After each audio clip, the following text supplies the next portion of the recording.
Hopefully, you guys are having a phenomenal day.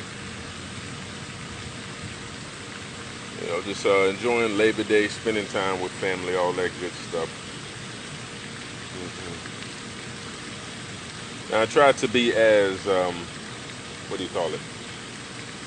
When it comes to being somebody who talks about finances all the time, I try to be as non-traditional as possible. You know, I don't want to be somebody where, hold on. I just don't want to be somebody who gives advice on stuff and then just doesn't do it. So hopefully this advice that I'm giving you is very beneficial to, of course, your life, and that it's actually hopefully changing you in a positive way. So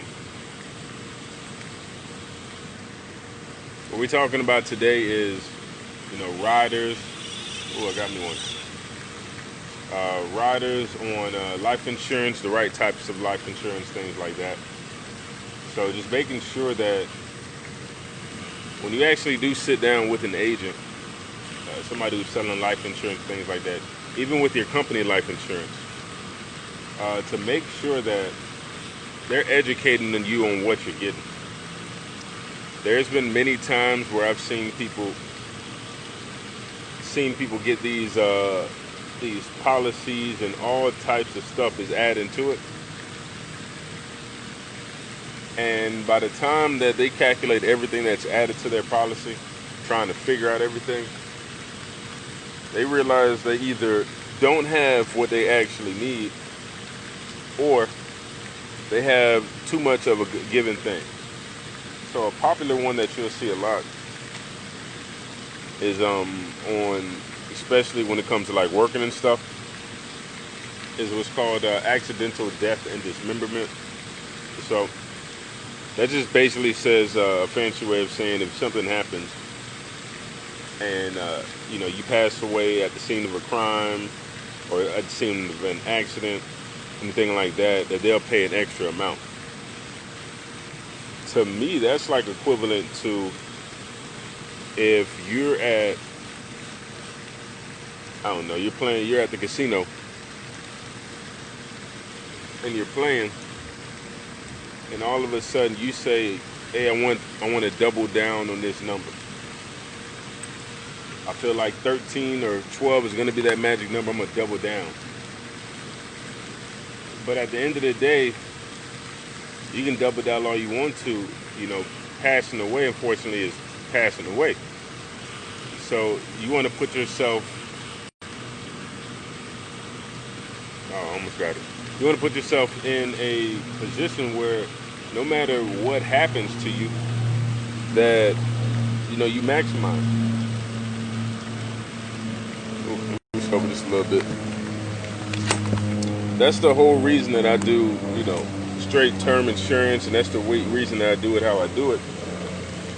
Because at the end of the day, if something happens to somebody, you want to make sure that you don't have to worry about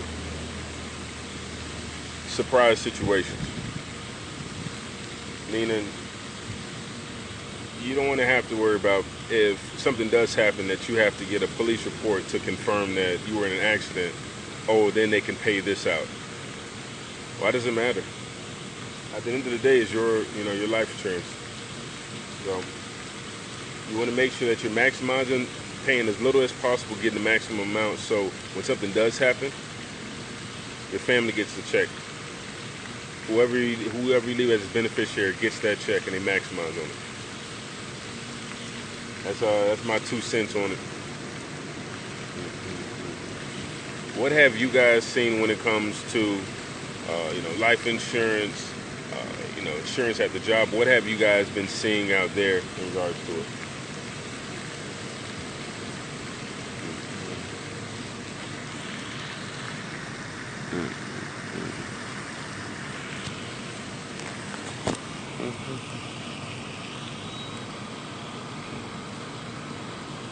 Okay, that's a good point. Normally normally you're going to see policies at your job as less, because you got to remember that it's a group policy. So it's, when it comes to, life insurance, things like that, you have different types, but at your job it's called a group life insurance policy. And what that means is it's covering everybody at the job. So that's why that's only a few bucks compared to, if you get it personally. But the biggest thing when you actually get your policy, on your own, is you maximize and you have control of the actual policy. So no matter what company you go to, where you go to move, they fire you. Especially a lot of people now are getting fired left and right. You realize that people, once they get fired from a job, automatically they have no benefits, automatically no medical insurance. Why would you want to either already been going through that situation? Why would you want to continuously going through that situation? And why wouldn't you want to have control? Especially when it's so important, like you and your family, So make sure you definitely read those policies. Making sure that you also, when it comes to, welcome in everybody who just came in. When it comes to getting your policies, that if you're with somebody or somebody's selling you this coverage, that they teach you what's going on. Don't just sign stuff that you don't know what it means, or you're with somebody or they're showing you and they're not teaching you. The main thing I like to do for clients is make sure that they're learning what I'm doing. I want them to learn so good that at the end of the day, if somebody quizzes them on it, they'll pass it. That's how good you want. That's how good you want to know your policy. Man, I did not catch it. But welcome in, guys. Hold on. But yeah, so that's how good you want to know it.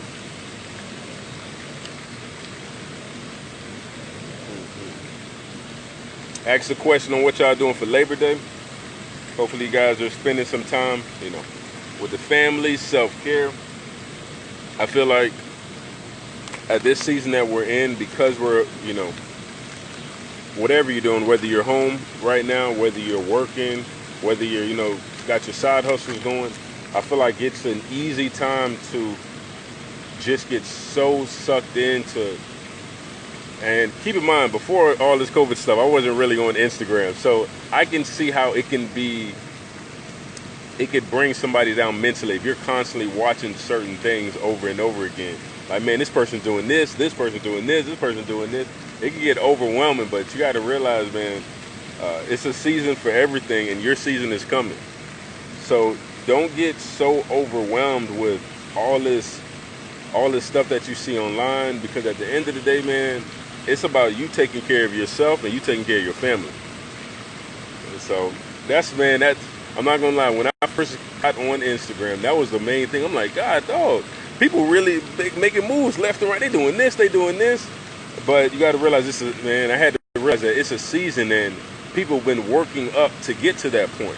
I'm just seeing it, or we're just seeing it to a certain point that they're at. But we haven't seen the years before COVID, them putting in the work. Does that make sense? So it's easy to be like, man, they doing their thing. It's tough. Like, man, I'm so behind, but this thing only been going on for like 3-4 months. It's only been going on for 3-4 months, and so many people are starting new things, doing things that they never done before. Finances are in a place, of course, in a place that they never been before. People are using emergency funds, emptying out 401ks, because they're worried. But at the end of the day, there's a season for everything. Take your time. Make sure that, your house, your financial house is in order, meaning the walls are up, everything's good, your family's fed, roof over the head. And then anything extra, I think I got me one. Then anything extra on top of that is just icing on the cake. So let me see. Welcome in, guys. Yep. Hey, Tom, you already know, man. You already know. And so I wanted to get on live and just talk to y'all for a bit while I was getting my fishing on. Now, my ultimate goal, because everybody has their ultimate goal of what they want to do. Once you're financially free, you already know what you want to do. Mine is pretty bland and boring. My ultimate goal is, once all these passive income streams overtake the expenses, Majority of the time, just fishing, and just spending time with the family. That's literally all I want to do. Traveling could be bonus, but it's not one of those end-all, be-all things, where it's like, man, if I'm not traveling, I'm not living. I realize more and more each day how important it is to spend time with, the people that you love, especially because you don't know when those last days are. You don't know what tomorrow holds. So, especially in this season that we're in, man, how important it is to, spend that time with family, spend that time with people that you love, and make those memories. I think growing up, when I was in college, the only thing I was thinking about is, man, I have to get this money. I have to save up. I gotta get right as soon as possible. And so many times, that thought overtook the memories. It overtook it. And looking back now, I can see what, like, my mom was trying to teach me, what my sister was trying to teach me, what my family was trying to teach me. Like, you got to slow down, because at the end of the day, this stuff doesn't come back. So that's why I want you guys to make sure, yeah, getting money is very important when it comes to, bringing that income in, getting you to do things that you want to do. But at the same time, making memories with those people that you love, there's no changing that. You can't get that back. So I feel like at the end of people's lives, they're not going to say, dang, man, I wish I would have saved a little bit more money up. The thing that you're going to hear is, man, I wish I would have spent more time with the people I love. Man, I wish I had more time with you guys, And I feel like this season is very important when it comes to that. So make sure that you taking care of those people that are around you that love you, and spending time with them, staying connected. Tell them that you love them. Tell somebody that you love them today.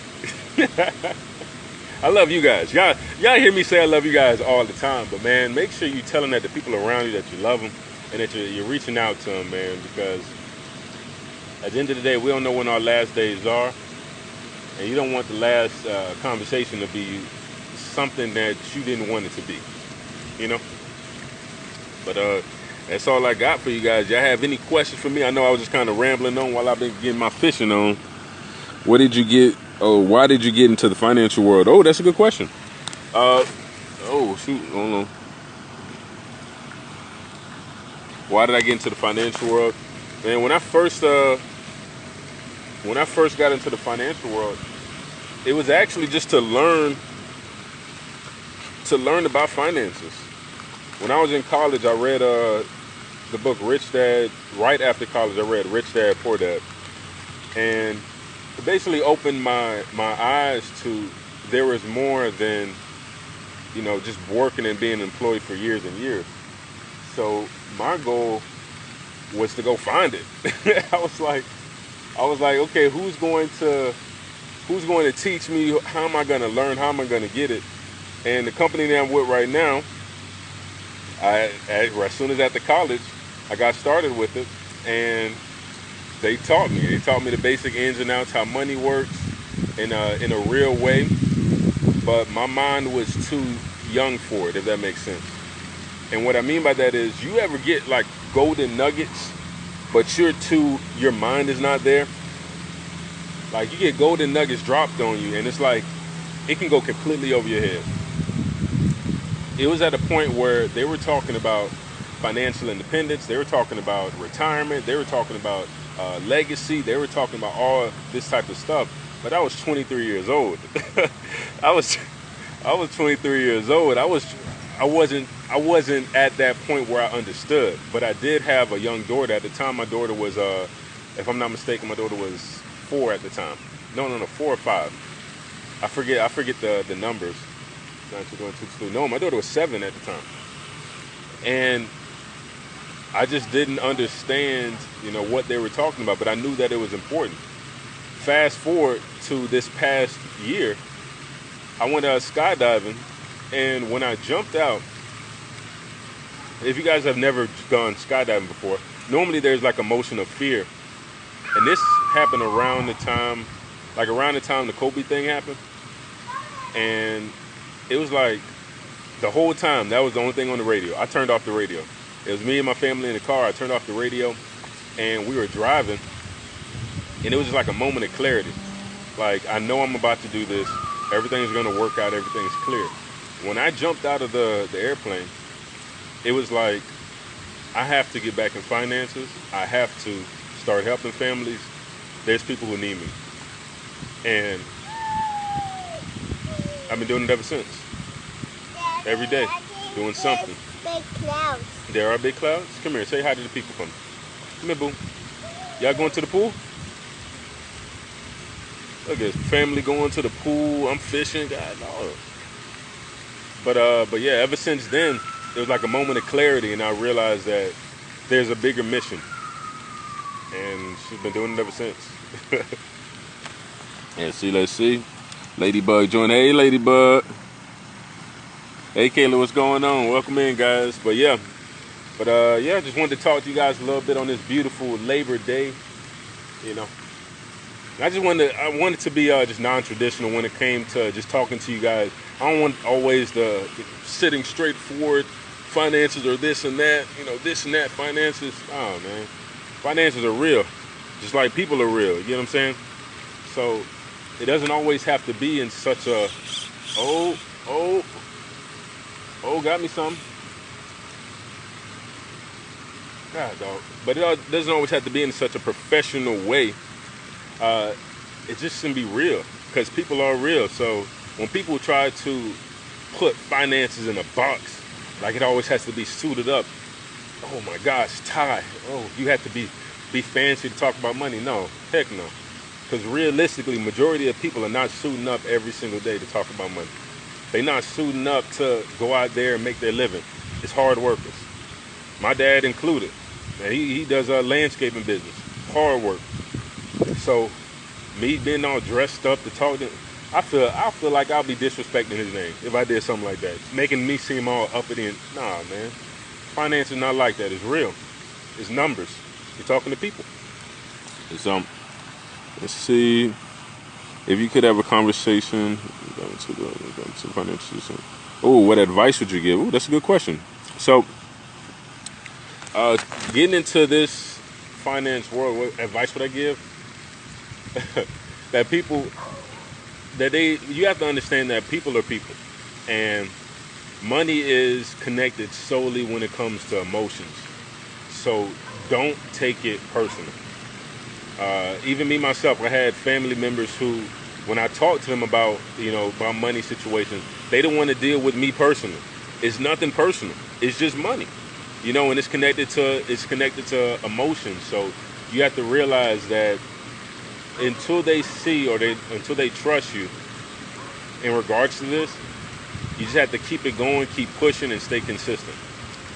Follow up is definitely key when it comes to finances. There's people I've been talking to, I've messaged every single week just regarding follow-up, regarding different things. But the reason being is because I know it's important. When you know it's important what you're doing, then following up is nothing. When I first started, like I said, I was young. I didn't know who to talk to about finances. I thought because I was so young and looking at people older than me that they all had it together. They do not have it together. Because if they did, they wouldn't be doing certain things that they're doing now. That was one of the biggest things when I first started that scared me. Like, man, this person's not going to want to talk about finances. This person's not going to want to talk about finances. But in reality, it's just you have to be confident enough that you know what you're doing. Make sure you're learning daily. And not only focus on what you currently do. Like, the main thing I do is life insurance, but I do other aspects of things as well. But make sure that you try to get knowledge on different sectors of finances, because there's more than just one. Like on my last live, I was telling people about, I don't look down on anything like Forex or options. I see the opportunities out there, but don't talk so much about Forex and options and you don't know the basics about savings, compound interest, and mutual funds. You know what I'm saying? Like, don't get so leveled up that you miss the baby steps, that you get so quote unquote ahead of the game finances, but then your foundation is not strong. So that's what I was talking about actually last night. But basically being well-rounded about finances, so if somebody does talk to you about it, you can actually have a conversation about it. And I think that's what has been setting me apart with my career, just making sure that I'm well-rounded enough to I was at Audi yesterday. Was that yesterday? The day before yesterday. And me and my wife were just talking on the phone about like pensions and stuff like that. And I just randomly was like, hey, to the cashier lady, I'm like, hey, answer me this. I'm talking to my wife about it. I'm like, did they just give you a package and say, hey, pick your own retirement and life insurance? Or did somebody actually come coach you, let you know the differences and stuff like that? That person was like, no, they did not. Hold on. They was like, no, they did not. They just kind of gave it to us. And I told my wife exactly. So I ended up getting a number for a lead. But come on now, that's what it's about. Just being so comfortable and confident in it that you just can talk to anybody about it. And I realized that one of my followers on here recommended me this guy named Gary Vee, and I just like his energy because he'll just F this and da-da-da. You know, he just be going off, but it's because his belief is so strong in what you do that it just radiates, and it can't just stay with you. So consistency, making sure your belief is strong in what you do, and just getting well-rounded when it comes to material. So that'll be my focuses when it comes to financial services. Tomorrow, guys, I'll be doing a special live when it comes to just talking to families, newlyweds, things like that, just about the bundle that they need to get started when it comes to finances. I feel like a lot of times we jump into these big things. Even I did. I was 16 when I jumped into it, but we jump into these big things, but not realizing like how important it really is to actually plan. Like, do you realize that people like plan for years and years before they have a family? I didn't know that before all this financial stuff. I just thought, you just have a kid and then that's it. But no, you plan for it, because that money gets real. As soon as that baby comes out, y'all already know if y'all got kids or if y'all have nieces, nephews, anything like that. Y'all already know as soon as that baby come out, that money starts to come out too. So just making sure that families have a plan together when it comes to that they're focused and they realize their numbers so they know what their goal is. So yeah. All right, let's see. Oh man, you welcome, man. You welcome. And Gary is a beast. But that's all I got for you guys today, man. I love you guys. I'm not gonna drop too much post today, as I'm outside relaxing. I'm about to jump in the pool with the family. So when I can, I'll post. But I know one thing: tomorrow I'm going in. I'm giving y'all all the jewels, all the gems, because it's basically like a new season that just gets started. Let's make sure this fourth quarter is strong and that you have fun today, because tomorrow, baby, we getting back to work. We talking about money. So I love you guys. You have a good one.